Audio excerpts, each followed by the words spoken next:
നമസ്കാരം, മലയാളി വാർത്തയിലേക്ക് സ്വാഗതം. ഇന്ന് ഗ്രീഷ്മയ്ക്ക് തൂക്കുകയർ വിധിച്ചതിൽ സന്തോഷിച്ച് ആഹ്ലാദ പ്രകടനം നടത്താൻ മെൻസ് അസോസിയേഷൻ ഇന്ന് സെക്രട്ടേറിയറ്റിന് മുന്നിൽ ഒരു പരിപാടി സംഘടിപ്പിച്ചിരുന്നു. പക്ഷേ അവർക്ക് ആ പരിപാടി നടത്താൻ സാധിച്ചില്ല. ഇതൊരു പോലീസ് ആ ഒരു ആഘോഷ പ്രകടനത്തെയൊക്കെ തടയുന്ന ഒരു സാഹചര്യമുണ്ടായി.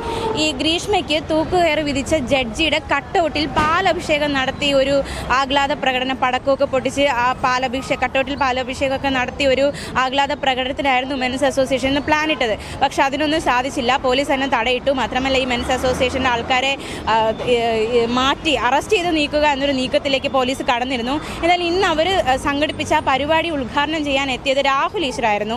എന്തായാലും ഈ ഒരു പരിപാടി നടക്കാത്തതിൽ അദ്ദേഹം ഒരുപാട് കാര്യങ്ങൾ വിമർശിക്കുകയുണ്ടായി. മാത്രമല്ല, മെൻസ് അസോസിയേഷൻ്റെ ലക്ഷ്യങ്ങൾ എന്തൊക്കെയാണ്, അവരെന്താണ് ലക്ഷ്യമിടുന്നത്, അവരുടെ അടുത്ത നീക്കങ്ങൾ എന്തൊക്കെയാണ് എന്നതടക്കമുള്ള കാര്യങ്ങൾ മലയാളി വാർത്തയോട് പ്രതികരിച്ചിരിക്കുകയാണ്. രാഹുൽ ഈശ്വറിൻ്റെ പ്രതികരണത്തിലേക്ക് ഇതിൻ്റെ ആഹ്ലാദ പ്രകടനം നടത്താൻ കഴിഞ്ഞില്ല. എന്താണ് ഒരു കാരണമായിട്ട് പറഞ്ഞത്? രണ്ട് കാര്യങ്ങളാണ്. ഷാരോണെ സ്മരിക്കാൻ കൂടി വേണ്ടിയാണത്. ഷാരോണ് നീതി കിട്ടുന്നതിൻ്റെ സന്തോഷമാണ്. ഗ്രീഷ്മയല്ല, ഷാരോണാണ് അവിടെ പ്രധാനം. ഷാരോണ് നീതി കിട്ടണം. അതോടൊപ്പം ഇത് പുരുഷ കമ്മീഷൻ്റെ ഡ്രാഫ്റ്റാണ്. അത് MLA ശ്രീ എൽദോസിന് സമർപ്പിച്ചിരുന്നു.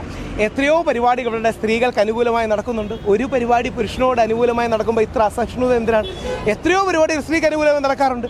പുരുഷൻ അനുകൂലമായ അങ്ങനെ ഒരു പരിപാടി നടക്കുമ്പോൾ, കോടതി വിധി ശരിയാണെന്ന് പറഞ്ഞൊരു പരിപാടി നടക്കുമ്പോൾ, കോടതിയെ അപ്രീഷിയേറ്റ് ചെയ്യുന്ന പരിപാടി നടക്കുമ്പോൾ അതിനെ കൂടെ തടയുന്നത് അന്യായമല്ലേ? നിങ്ങളത് ചോദിക്കേണ്ട കാര്യമാണ്. അതോടൊപ്പം പുരുഷ കമ്മീഷൻ എല്ലാവിധ പിന്തുണയും തരണമെന്ന് അഭ്യർത്ഥിക്കുന്നു. എന്തൊക്കെയാണ് പുതിയ നീക്കം? പുരുഷ കമ്മീഷനാണ്. MLA എൽദോസ് സ്വകാര്യ ബില്ലായിട്ട് നമ്മുടെ നിയമസഭയിൽ അവതരിപ്പിക്കും. അദ്ദേഹത്തെ ഇന്നലെ കണ്ടിരുന്നു, നിയമസഭയിൽ പോയി കണ്ടിരുന്നു. ബാക്കി MLA-മാരോട് സംസാരിക്കുന്നുണ്ട്. കഴിയുന്നത്ര പിന്തുണ ഇത് ഉറപ്പിക്കാനാണ് മലയാളി വാർത്തയോടക്കം റിക്വസ്റ്റ് ചെയ്യാനുള്ളത്. നിങ്ങളുടെ ഡിജിറ്റൽ മീഡിയയിലടക്കം നിങ്ങളൊരു വോട്ടെടുപ്പ് നടത്തണം. പുരുഷ കമ്മീഷനെ അനുകൂലിക്കുന്നുണ്ടോ ഇല്ലയോ എന്നുള്ള ജനങ്ങളുടെ പൾസ് എന്താണെന്ന് നിങ്ങൾക്ക് മനസ്സിലാവും. കഴിഞ്ഞ ദിവസത്തെ ജസ്റ്റിസ് കമാൽ പാഷയുടെ അഭിപ്രായങ്ങൾ, അത് കമാൽ പാഷ സാറ് പറഞ്ഞത്, ഞാൻ ഷാരനെ ന്യായീകരിച്ച് പറഞ്ഞെങ്കിൽ, അതായത് ഷാരനാണ് ഗ്രീഷ്മയെ കൊന്നതെന്നിരിക്കട്ടെ, ഷാരൻ ഗ്രീഷ്മയെ കൊന്നു, വിഷം കൊടുത്തു, ഞാൻ ഷാരനെ ന്യായീകരിച്ച് ഇതേ വാക്ക് പറഞ്ഞെങ്കിൽ എന്നെ ഒന്ന് അറസ്റ്റ് ചെയ്യുമായിരുന്നു. അത് ഓർത്താൽ മതി. അല്ല, സൗരി ഒന്ന് ആലോചിച്ച് നോക്കിയാൽ മതി. താങ്കൾ ഇതേ വാക്കുകൾ ഞാൻ നാളെ ഷാരനെ കൊന്നതിന് ശേഷം ന്യായീകരിച്ച് പറഞ്ഞിരുന്നെങ്കിൽ എന്നെ അറസ്റ്റ് ചെയ്യും. പക്ഷേ ഇപ്പോഴും ചില ആൾക്കാർക്ക് ഷാരോണാണ് വേട്ടക്കാരൻ, ഗ്രീഷ്മ ഇരയാണ്. മരിച്ചാലെങ്കിലും അവനെ ഒന്ന് ഇരാന്ന് വിളിക്കാനുള്ള മര്യാദ നമ്മൾ കാണിക്കണം. ആ മര്യാദ എല്ലാവരും കാണിക്കുമെന്ന് പ്രതീക്ഷിക്കും. ഗ്രീഷ്മ മേൽക്കോടതിയിലേക്ക് പോവുകയാണെങ്കിൽ പോവായിരിക്കും. ചിലപ്പം കോടതിയുടെ ഭാഗത്ത് നിന്ന് റെയറസ്റ്റ് ഓഫ് റെയർ ആണോ എന്നൊക്കെയുള്ള ബച്ചൻ സിംഗിൻ്റെ കേസാണ് ബേസിക്കലി റെയറസ്റ്റ് ഓഫ് റെയർ എന്താണെന്ന് തീരുമാനിക്കുന്നതൊക്കെ.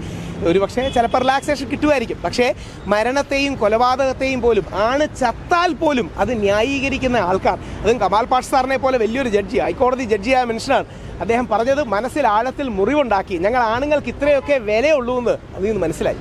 മെൻസ് അസോസിയേഷന്റെ മറ്റ് ലക്ഷ്യങ്ങൾ എന്തൊക്കെയാണ്? ഒരു മെൻസ് കമ്മീഷനാണ് ലക്ഷ്യം. നമുക്കൊരു പുരുഷ കമ്മീഷൻ, വനിതാ കമ്മീഷൻ പോലെ, യുവജന കമ്മീഷൻ പോലെ ഒരു പുരുഷ കമ്മീഷൻ വേണം. അതിനുവേണ്ടിയുള്ള പോരാട്ടം.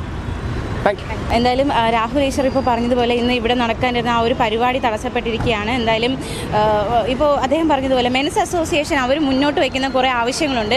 ആ ആവശ്യങ്ങൾ, അതൊരു യുവജന കമ്മീഷൻ പോലെ ഒരു മെൻസ് കമ്മീഷൻ, അത് ആ ഒരു നീക്കത്തിലേക്ക് അവർ നീങ്ങുകയാണ്. അതിന് നിയമപരമായിട്ടുള്ള മറ്റ് വശങ്ങളിലേക്ക് കൂടി അവർ കടക്കുന്നു എന്നാണ് നമ്മളോടിപ്പോൾ പ്രതികരിച്ചിരിക്കുന്നത്.